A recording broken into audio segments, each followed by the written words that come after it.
कल्पना कीजिए एक ऐसी जगह जहां सांस लेना ही एक जंग है, जहां हवा इतनी पतली है कि हर कदम पर फेफड़े चीखते हैं, जहां तापमान इतना गिर जाता है कि स्टील भी टूटने लगता है, और जहां इंसान नहीं बल्कि सिर्फ हिम्मत जिंदा रहती है।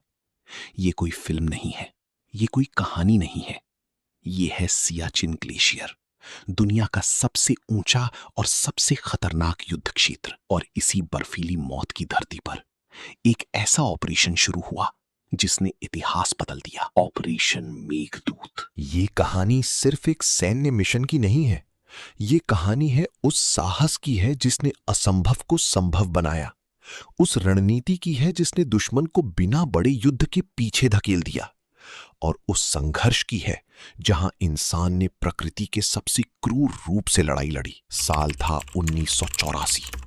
भारत और पाकिस्तान के बीच तनाव पहले से ही मौजूद था, लेकिन सियाचिन ग्लेशियर पर हालात अचानक बदलने वाले थे। ये वो इलाका था जहां नक्शे अधूरे थे, जहां सीमाएं साफ नहीं थीं, और जहां हर बर्फ की चट्टान के पीछे एक रणनीतिक रहस्य छिपा था। दुनिया के लिए ये सिर्फ एक वीरान हिमालयी क्षेत्र था, लेकिन सैन्य दृष्टि से ये दक्षिण एशिया की सबसे ऊंची चाबी थी, जिसे जिसने पकड़ लिया वो पूरे इलाके पर नजर रख सकता था। और यहीं से शुरू होती है खामोश जंग की असली कहानी। भारत को खुफिया जानकारी मिली कि पाकिस्तान इस इलाके में अपनी पकड़ मजबूत करने की तैयारी कर रहा है। अगर वो पहले यहां पहुंच जाता तो सियाचिन की ऊंचाइयां उसके नियंत्रण में चली जाती, और फिर रणनीतिक संतुलन हमेशा के लिए बदल सकता था। ये सिर्फ जमीन का टुकड़ा नहीं था, ये ऊंचाई थी, और युद्ध में ऊंचाई का मतलब होता है ताकत, नजर और नियंत्रण। दिल्ली में बैठी सैन्य और रणनीतिक टीमों के सामने एक बहुत बड़ा सवाल था। क्या इतनी कठिन परिस्थितियों में कोई ऑपरेशन संभव है? क्या इंसान उस जगह पहुंच भी सकता है जहां ऑक्सीजन खुद हार मान लेती है? लेकिन जवाब था हां, अगर हम पहले पहुंच जाएं तो इतिहास हमारे पक्ष में लिखा जाएगा। यहीं पर जन्म हुआ ऑपरेशन मेघदूत का।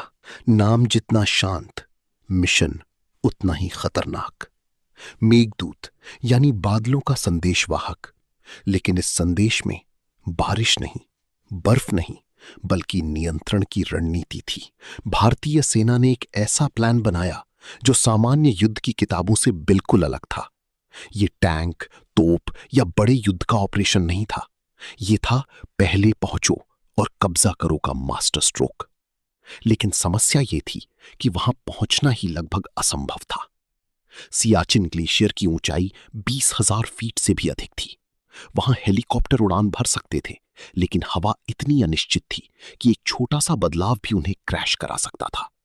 बर्फ के तूफान ऐसे आते थे जैसे पूरा आसमान टूट पड़ा हो। दिन और रात का फर्क मिट चुका था, सब कुछ सफेद मौत में बदल गया था। लेकिन सेना ने तैयारी शुरू कर दी थी, और ये तैयारी किसी साधारण अभ्यास जैसी नहीं थी। सैनिकों को विशेष प्रशिक्षण दिया गया। उन्हें ice climbing, high altitude survival और ऑक्सीजन कम होने पर लड़ने की क्षमता के लिए तैयार किया गया। हर सैनिक जानता था कि वो किसी युद्ध में नहीं, बल्कि प्रकृति के सबसे कठोर इम्तिहान में जा रहा है। अब सबसे बड़ा सवाल था, कैसे पहुंचा जाए वहां तक? हेलीकॉप्टर ही एकमात्र विकल्प थे, लेकिन ये साधारण उड़ान नहीं थी। ये वो उड़ान थी जहां पायलट को हवा से ज्यादा अपने अनुभव पर भरोसा करना पड़ता था। मशीनें वहां कमजोर हो जाती थीं, लेकिन इंसानी हिम्मत ही असली इंजन बनती थी। और फिर आया वो पल जब पहला भारतीय दल सियाचिन की ओर रवाना हुआ। हवा काटने वाली थी, आसमान में बादल नहीं थे, बल्कि एक सफेद सन्नाटा था। नीचे सिर्फ बर्फ की अनंत परतें थीं, और ऊपर मौत जैसी ठंड। जैसे ही सैनिक उतरे, जमीन ने उनका स्वागत नहीं किया, उसने उन्हें चुनौती दी। हर कदम पर बर्फ धंसती थी, हर सांस के साथ शरीर कमजोर होता जा रहा था, लेकिन उनके मन में एक ही बात थी, हमें यहां रुकना है, हमें यहां टिकना है, और हमें इसे अपना बनाना है। इधर पाकिस्तान को भी अंदेशा हो चुका था कि कुछ बड़ा होने वाला है, लेकिन उन्हें ये उम्मीद नहीं थी कि भारत इतनी तेजी से और इतने ऊंचे स्तर पर कदम उठा लेगा। रणनीतिक गलती की गुंजाइश बहुत कम थी, क्योंकि जो पहले ऊंचाई पर पहुंचता वही असली मालिक बनता। और फिर वो ऐतिहासिक मोड़ आया जब भारतीय सेना ने सियाचिन के महत्वपूर्ण बिंदुओं पर नियंत्रण स्थापित करना शुरू किया। ये सिर्फ एक कब्जा नहीं था, ये एक घोषणा थी कि अब ये ऊंचाई खाली नहीं रहेगी। लेकिन असली संघर्ष अभी शुरू भी नहीं हुआ था, क्योंकि सियाचिन किसी दुश्मन से ज्यादा खतरनाक खुद है। वहां हर दिन एक नई चुनौती लेकर आता है, हर रात एक नई परीक्षा बन जाती है, और हर सुबह ये साबित करती है कि आप अभी भी जिंदा हैं या नहीं। जैसे जैसे ऑपरेशन आगे बढ़ा, सैनिकों को समझ आ गया था कि ये मिशन कुछ दिनों का नहीं है, ये महीनों, शायद सालों तक चलने वाला संघर्ष है। सप्लाई लाइनों को बनाए रखना, ऑक्सीजन, खाना, ईंधन और हथियारों को इतनी ऊंचाई तक पहुंचाना, ये सब अपने आप में एक युद्ध था। और यहीं पर कहानी और गहरी हो जाती है, क्योंकि ये सिर्फ जमीन की लड़ाई नहीं थी, ये मानव क्षमता की सीमाओं को चुनौती देने वाली जंग थी। जैसे ही भारत ने शुरुआती पोजीशंस मजबूत किए, दुनिया ने पहली बार समझा कि सियाचिन सिर्फ नक्शे का एक कोना नहीं है, ये रणनीतिक शक्ति का शिखर है। लेकिन कहानी अभी खत्म नहीं हुई थी। असली परीक्षा तो अब शुरू होने वाली थी। बर्फ, तूफान और समय के खिलाफ सबसे कठिन संघर्ष। और यहां से शुरू होता है अगला अध्याय, जहां प्रकृति खुद दुश्मन बन जाती है और हर सांस एक युद्ध बन जाती है। सियाचिन की ऊंचाइयों पर अब भारत का झंडा लहरा रहा था, लेकिन ये जीत किसी अंत की कहानी नहीं थी, बल्कि एक ऐसी शुरुआत थी जहां हर दिन एक नया युद्ध था और हर रात एक नई परीक्षा। ये वो जगह थी जहां दुश्मन कभी सामने नहीं आता, क्योंकि असली दुश्मन हवा में था, बर्फ में था और उस सन्नाटे में था जो कानों को नहीं, आत्मा को तोड़ देता है। जैसे ही भारतीय सैनिकों ने शुरुआती पोस्ट्स को मजबूत किया, उन्हें तुरंत समझ आ गया कि ये किसी सामान्य युद्ध भूमि की तरह नहीं है। यहां गोलियों से ज्यादा खतरनाक थी ठंड, और विस्फोटों से ज्यादा जानलेवा था ऑक्सीजन की कमी। 20,000 फीट से ऊपर की ऊंचाई पर शरीर धीरे धीरे जवाब देने लगता है। सांसें छोटी हो जाती हैं, दिल तेज धड़कने लगता है और दिमाग धीरे धीरे थकान के अंधेरे में डूबने लगता है। लेकिन सैनिकों के पास रुकने का विकल्प नहीं था, क्योंकि अगर वे रुकते तो ये ऊंचाई किसी और के हाथ में चली जाती। सप्लाई लाइन बनाना सबसे बड़ा संघर्ष बन चुका था। हेलीकॉप्टर उड़ते थे, लेकिन हर उड़ान मौत की बेहद करीब होती थी।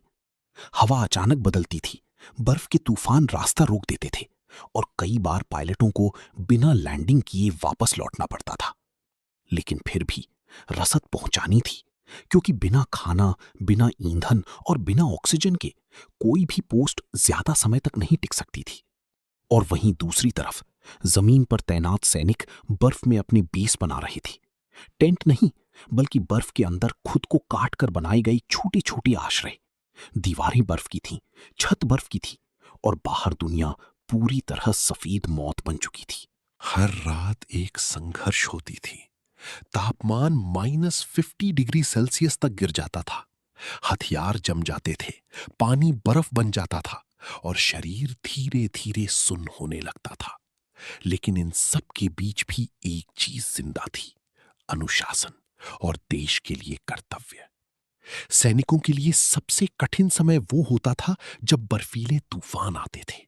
इन्हें ब्लिजर्ड कहा जाता है, लेकिन वहां ये सिर्फ तूफान नहीं थे, ये ऐसी दीवारें थीं जो इंसान और दुनिया के बीच खड़ी हो जाती थीं। कई बार 3-3 दिन तक कुछ भी दिखाई नहीं देता था। और ऐसे समय में सबसे बड़ा डर दुश्मन नहीं होता था, बल्कि ये होता था कि कहीं आपका साथी आपसे अलग होकर खो ना जाए, या कोई बर्फीली दरार आपको हमेशा के लिए निगल ना ले। इसी बीच पाकिस्तान भी स्थिति को समझ चुका था। वे भी ऊंचाई पर अपनी पकड़ बनाने की कोशिश कर रहे थे, लेकिन सियाचिन का हर कदम पहले से ही भारत ने मजबूत कर लिया था। अब ये एक चुपचाप चलने वाली हाई ऑल्टीट्यूड वॉर बन चुकी थी, जहां आमने सामने की लड़ाई कम थी, लेकिन हर दिन एक रणनीतिक टकराव होता था। कौन सा पोस्ट टिकेगा, कौन सा टूटेगा और कौन इस बर्फीले युद्ध में टिक पाएगा। भारतीय सैनिकों के लिए सबसे बड़ा हथियार उनका प्रशिक्षण था, और उससे भी बड़ा हथियार उनका मनोबल था। क्योंकि यहां शरीर नहीं, मन लड़ता था। कई सैनिकों ने महीनों तक अपने परिवार से बात नहीं की। कईयों ने सूरज को ठीक से देखा तक नहीं, क्योंकि बादलों और बर्फ ने आसमान को हमेशा ढक रखा था। लेकिन उनके दिल में एक ही बात थी, हम यहां सिर्फ अपने लिए नहीं हैं, हम यहां पूरे देश के लिए हैं। सियाचिन में हर छोटी चीज युद्ध का हिस्सा बन जाती थी। एक बोतल पानी, एक ऑक्सीजन सिलेंडर, एक गर्म कपड़ा, ये सब वहां सोने से भी ज्यादा कीमती थे। और फिर शुरू हुआ सबसे बड़ा संघर्ष, मानव बनाम प्रकृति का सीधा टकराव। बर्फीली चट्टानें टूटती थीं, ग्लेशियर खिसकते थे और अचानक आने वाली हिमस्खलन की घटनाएं पूरे पोस्ट को खतरे में डाल देती थीं। कई बार सैनिकों को अपने ही बनाए हुए बेस को छोड़कर सुरक्षित जगह पर जाना पड़ता था और फिर सब कुछ फिर से शुरू करना पड़ता था। लेकिन इस सब के बीच एक चीज थी जो कभी नहीं टूटी, भारत की पकड़। ऑपरेशन मेघदूत का सबसे बड़ा परिणाम यह था कि भारत ने सियाचिन के महत्वपूर्ण ऊंचे पॉइंट्स पर स्थायी नियंत्रण बना लिया। लेकिन यह नियंत्रण आसान नहीं था। यह हर दिन खून, पसीने और बर्फ में लिखी गई कहानी थी। दुनिया के सैन्य विशेषज्ञ भी हैरान थे कि कैसे इतने कठिन इलाके में कोई सेना इतने लंबे समय तक टिक सकती है। लेकिन भारत के लिए यह सिर्फ रणनीति नहीं थी, यह संकल्प था। और इस संकल्प की कीमत बहुत भारी थी। हर दिन, हर पोस्ट, हर सैनिक इस बर्फीले युद्ध का हिस्सा बन रहा था। इसी दौरान हेलीकॉप्टर पायलटों की भूमिका और भी महत्वपूर्ण हो गई थी। वे ही थे जो जीवन और मौत के बीच पुल बनाते थे। कई बार उन्हें बिना किसी विजुअल गाइड के सिर्फ इंस्ट्रूमेंट्स के भरोसे उड़ान भरनी पड़ती थी। एक छोटी सी गलती और पूरा मिशन खत्म हो सकता था। लेकिन फिर भी उड़ानें जारी रहीं, क्योंकि नीचे जो लोग थे उन्हें हर हाल में सप्लाई चाहिए थी। और धीरे धीरे ये स्पष्ट हो गया कि ये युद्ध किसी जीत हार का नहीं, बल्कि अस्तित्व का युद्ध है। हर दिन एक सवाल लेकर आता था, क्या हम आज भी टिक पाएंगे? और हर रात उसका जवाब होता था, हाँ, हम अभी भी यहां हैं। लेकिन असली कहानी अभी बाकी थी, क्योंकि जैसे जैसे भारत अपनी पकड़ मजबूत करता गया, सियाचिन सिर्फ एक युद्ध क्षेत्र नहीं रहा, वो दुनिया का सबसे ऊंचा किला बन चुका था। और इस किले की रक्षा की कहानी अब और भी खतरनाक मोड़ लेने वाली थी। अब सियाचिन सिर्फ एक ग्लेशियर नहीं था, ये एक प्रतीक बन चुका था। एक ऐसा प्रतीक जहां इंसान ने साबित किया कि अगर हिम्मत हो तो प्रकृति की सबसे क्रूर जगह को भी अपने नियंत्रण में रखा जा सकता है। लेकिन ये नियंत्रण स्थिर नहीं था, ये हर दिन लड़कर बचाया जाने वाला नियंत्रण था। ऑपरेशन मेघदूत की शुरुआती सफल कब्जे के बाद भारतीय सेना ने अपने पोजीशन को मजबूत करना शुरू किया। लेकिन असली चुनौती अब शुरू हो चुकी थी, क्योंकि ऊंचाई पर कब्जा करना आसान था, लेकिन उसे बनाए रखना लगभग असंभव। सियाचिन में हर दिन एक नया खतरा पैदा होता था।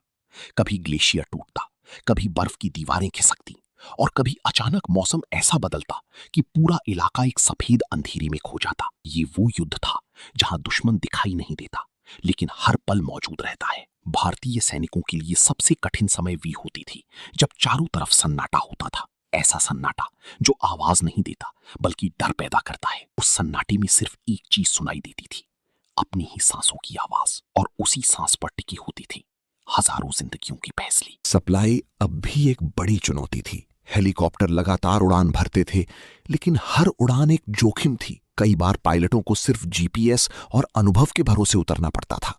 हवा इतनी पतली थी कि हेलीकॉप्टर का वजन भी बदलता हुआ महसूस होता था। लेकिन हर सफल लैंडिंग एक छोटी जीत थी और हर असफल कोशिश एक बड़ा खतरा। इसी दौरान सैनिकों ने अपने बेस को और मजबूत किया। बर्फ को काटकर बनाए गए बंकर अब छोटे छोटे किलों में बदल चुके थे। ये किले लकड़ी या पत्थर के नहीं थे, ये किले बर्फ और इच्छा शक्ति से बने थे। और सबसे बड़ी ताकत थी उनका मनोबल। कई सैनिक महीनों तक अपने घर नहीं लौट पाए, कई ने अपने बच्चों को बड़े होते नहीं देखा। लेकिन उनके लिए ये दूरी एक त्याग नहीं थी, ये एक जिम्मेदारी थी। सियाचिन में हर सैनिक जानता था कि वो सिर्फ एक पोस्ट पर नहीं है, वो पूरे देश की ऊंचाई पर खड़ा है। इसी बीच पाकिस्तान की ओर से भी कई बार ऊंचाई पर पकड़ बनाने की कोशिशें हुई, लेकिन सियाचिन की प्रकृति ने किसी के लिए रास्ता आसान नहीं छोड़ा। ये इलाका किसी एक देश का नहीं लगता था, ये ऐसा लगता था जैसे प्रकृति खुद तय कर रही हो कि कौन यहां टिक सकता है। और इस परीक्षा में टिकने के लिए